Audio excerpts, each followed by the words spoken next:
Hey, welcome to EPN. My name is Victor Lucas, and we bring you the latest in everything cool thanks to supporters, viewers, and now sponsors just like you. And speaking of which, we want to thank Wesley Wyndham Price, one of our most recent sponsors. Thank you so much for supporting us. We got you this rundown. The Marvel Cinematic Universe is going to continue for decades to come, but maybe not with the same familiar faces. With the third Avengers movie hitting theaters next summer and the fourth film set to follow in 2019, Marvel has revealed some new details about what they're planning to do after that. The latest issue of Vanity Fair features a massive cover story devoted to the Marvel movie universe, and alongside showcasing the new looks of several heroes like Scarlett Johansson's Black Widow and Evangeline Lilly's Wasp, the issue also features some new hints about future Marvel films. Marvel Studios president Kevin Feige says that the upcoming fourth Avengers movie will offer audiences something they've never seen in superhero films, a finale. He adds that there will eventually be two distinct periods of Marvel movies, everything before Avengers 4 and everything after.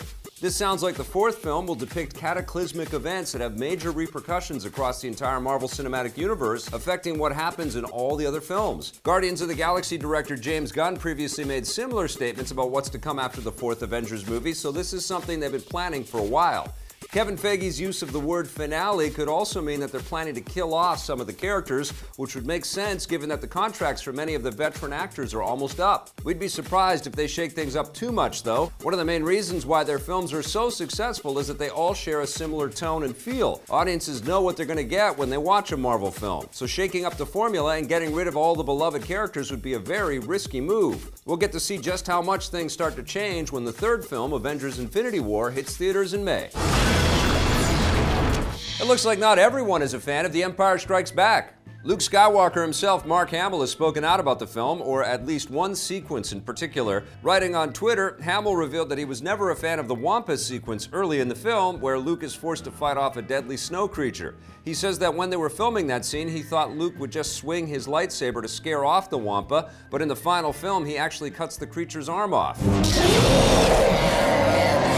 Hamill says that this was unnecessary and cruel because the Wampa was just a hungry animal, not evil, so the kind-hearted Luke Skywalker never should have done this. I guess you could chalk this up to Luke's youth. Perhaps a more experienced Jedi would have just used a mind trick to ward off the Wampa. That would probably be less cinematic, though. It's worth pointing out that there are actually two different versions of the Wampa cruelty sequence. The proper theatrical cut of the film barely shows the creature, but the special edition version, which is the only one officially available today, adds extra shots of the creature writhing in pain after its arm is severed.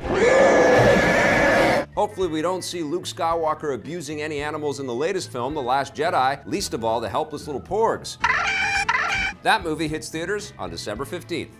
There probably won't be any Wampa ice creatures in the latest expansion for the snowboarding game, Steep.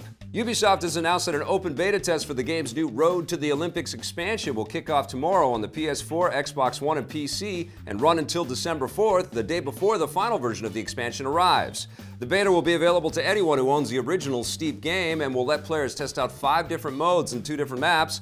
The final version of the expansion, which is priced at $40 Canadian, will give players multiple Olympic events, and the courses are based on the real-life courses for the upcoming Winter Olympics in South Korea. There's also a more open-ended portion of the expansion that takes place in the mountains of Japan, where the 1998 Winter Olympics took place. Steep was released last year and only received lukewarm reviews, but apparently it was popular enough for Ubisoft to still be making new content a year later. The game is also in the process of being ported over to the Nintendo Switch, although Ubisoft hasn't said if the expansion is coming to the platform as well. The rights to the original Star Wars film and the X-Men characters aren't the only big things that Disney would get if they bought Fox. Avatar director James Cameron has shed some light on what would happen to his big-budget sci-fi franchise if Disney really does buy distributor 20th Century Fox. The short answer is not very much. In a new interview with Vanity Fair, Cameron says that if the rumors are true and Disney buys Fox, it wouldn't have much of an impact on the Avatar franchise, including the upcoming sequels, which recently began production. Cameron says that he has a good working relationship with Fox, so he expects that he'd have a good relationship with Disney as well, and adds that Disney already has a stake in the franchise thanks to the World of Avatar attraction at Disney World. All of this is indicative of the strong level of creative control that Cameron wields over the Avatar franchise. If the distributor changing owners doesn't have an impact on the the course of the films, it means that Cameron and his production company Lightstorm Entertainment probably have the final say on what happens with the films, similar to the relationship that George Lucas had with Fox while he was making his Star Wars movies. There's still no official confirmation if Disney really will buy 20th Century Fox, but we'll let you know when new details come in.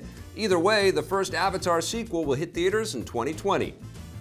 Avatar isn't the only James Cameron franchise coming back. I'll be back.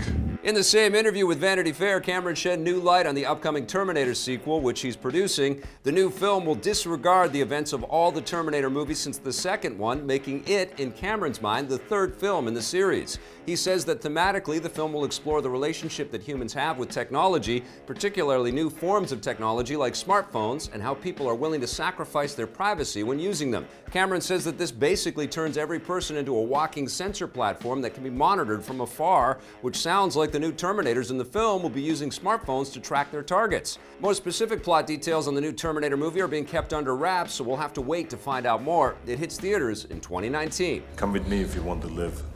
You don't need to have a computer as powerful as Skynet to make your own virtual and augmented reality apps.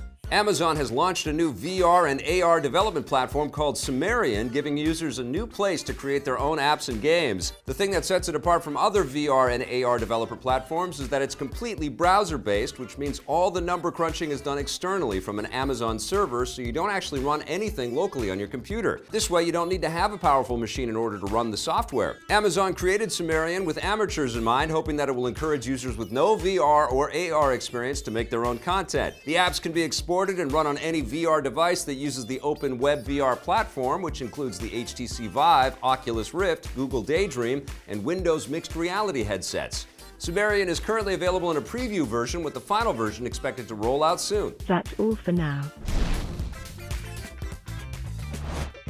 Thank you so much for watching The Rundown. That's it for today. We'll be back again tomorrow with a brand new episode. But in the meantime, check out some of the other content we've been making, including our holiday lists. And if you dig that stuff, please hit subscribe, that little bell. And if you're so inclined, that sponsorship button too.